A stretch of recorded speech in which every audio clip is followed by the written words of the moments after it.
আজকে এই রঙিন কাগজটি রফিকের বাবাকে বোকা বানাবো।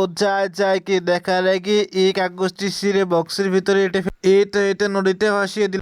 বাবা বাবা, আমাকে একটা সাইকেল কিনে দাও না, আমি স্কুলে যাব।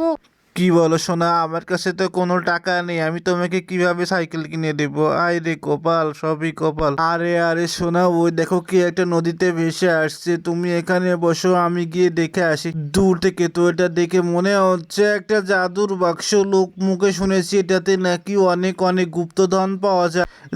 যায় আগে এটা উপরে নিয়ে গিয়ে দেখে আসি। কিন্তু তার আগে তুমি যদি এই নামটিকে তোমার মন থেকে ভালোবেসে থাকো তো আমার চ্যানেলটিকে লাইক সাবস্ক্রাইব করে দিও।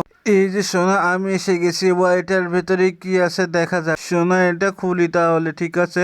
আরে সোনা, এটার ভেতরে তো একটা স্কুটি আছে। বাবা বাবা, আমি আজ থেকে এটা খেলা করব, কি মজা।